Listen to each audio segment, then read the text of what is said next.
Romano, bom dia a todos. O bom é que o Pepa, com algumas contratações que chegaram agora, ele ganhou opções, né?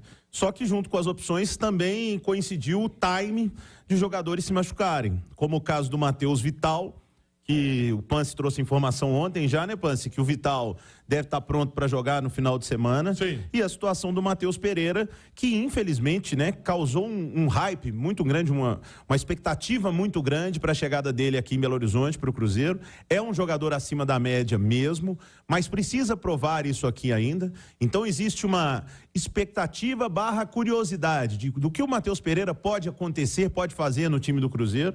E ele se lesionou rapidamente, não por culpa dele, não querendo, mas para ficar fora um tempo. Então, o Pepa, na minha opinião, Romano, ele não está quebrando tanto a cabeça, não. Acho que ele tem uma ideia de jogo, só que as lesões fazem com que ele tenha que quebrar a cabeça. Essa que é a dor de cabeça, encontrar o substituto. Exatamente, porque a ideia de jogo dele ficou bem clara já que ele vai ter um Cruzeiro mais ofensivo.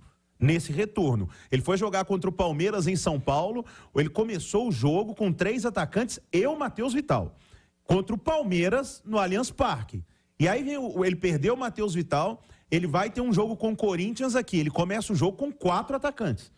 Ele colocou o Bruno Rodrigues na do Vital, mais o Wesley, Papagaio e Arthur Gomes. Ou seja, com o Lucas Silva no meio campo, que não é um volante tão marcador, então é um Cruzeiro mais ofensivo no retorno. O Pepa já detectou o que nós todos detectamos. Qual é a dificuldade do Cruzeiro? Fazer gols. O Cruzeiro perde muitos gols. Ele está tornando o time cada vez mais ofensivo para tentar solucionar esse problema. Agora, o Alexandre, o Cruzeiro tem, e a gente falou sobre isso ontem, algumas oscilações, principalmente na reta final de jogo. Esse é o grande problema que o Pepa vai ter que trabalhar para esse retorno do Campeonato Brasileiro? Bom dia. Bom dia, Romano, Léo, Pancieri, quem acompanha a gente. Eu falava ontem, né, com o Edu aqui, né? O Cruzeiro, nos últimos 2 jogos, perdeu 3 pontos, tomando um gol aos 50 e outro aos 53 do segundo tempo. Isso é inadmissível.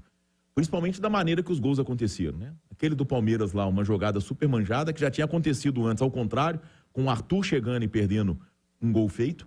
E o do Corinthians, então, não tem nem explicação para um time sofrer um gol daquele. Não é preferência, mas eu acho que o Pepa arrumou o Cruzeiro ajustando o sistema defensivo. Me preocupa muito se ele vai querer, de repente, mudar a maneira de jogar e ter, tipo com o Grêmio. Eu acho muito perigoso você querer ter uma postura ofensiva contra o Grêmio, que é um time que costuma atuar com 5 no meio de campo. E vai ter a volta do Vila Sante, que é o termômetro do meio, e do Soares. Eles não jogaram na Vila Belmiro porque estavam suspensos, né? Então, é uma situação que eu acho que é jogo a jogo, adversário a adversário, objetivo por objetivo. Tá? Pelo cenário, pelo momento, o fundamental é que o Cruzeiro volte, pelo menos com um empate. 7º jogo. Gente, Campeonato Brasileiro por pontos corridos é ir somando, é saber ler tabela, é saber entender a dificuldade que os adversários diretos também vão encontrar na rodada. O América é o maior exemplo disso, não somando nada aí, ó. Exato. Vários jogos que poderia ter empatado, sabe? Então, é essa história. Claro, foi um desastre pro Cruzeiro empatar com o Corinthians. Foi uma derrota. O torcedor saiu do estádio com o sentimento de derrota e tá correto nisso. Porque o Cruzeiro perdeu de 1-1 pro Corinthians no sábado. Mas, de toda forma, aquilo que a gente fala desde o início, Romano, eu sei a minha testemunha diária, o título do Cruzeiro é o 16º lugar. Então, para que o Cruzeiro possa levantar essa taça, ele tem que se preocupar com a zona de rebaixamento. Saber ler a tabela, saber ler a dificuldade que os adversários podem vir a encontrar, não quer dizer que já perderam, mas de toda forma, saber ler rodada a rodada e a partir daí traçar o plano de jogo. E você tem falado isso, aliás, antes do campeonato começar, você já falava isso. E o campeonato do Cruzeiro é se manter na Série A do Campeonato Brasileiro, é um processo de reestruturação do Cruzeiro. E é interessante porque tem os dois lados da moeda, né? O Cruzeiro vive esse momento de ter 4 pontos de frente em relação à zona de rebaixamento, por causa daquele início com 4 vitórias nas 6 primeiras rodadas. Tá? Então, o Cruzeiro só não está na zona de rebaixamento por causa daquilo, mas, por outro lado, esse início provocou uma ilusão no torcedor. Então, é o Cruzeiro viver com esses dois lados da moeda.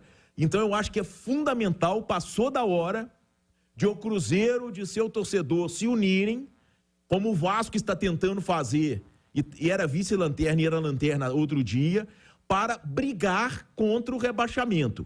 Esse cenário de torcedor brigando com o time, manifestação em porta de centro de treinamento, jogador ameaçado, ok, no estádio tudo bem, o torcedor com raiva, xinga, isso é normal, ele pagou o ingresso, isso, mas se o Cruzeiro não se unir para permanecer na Série A, o risco aumenta.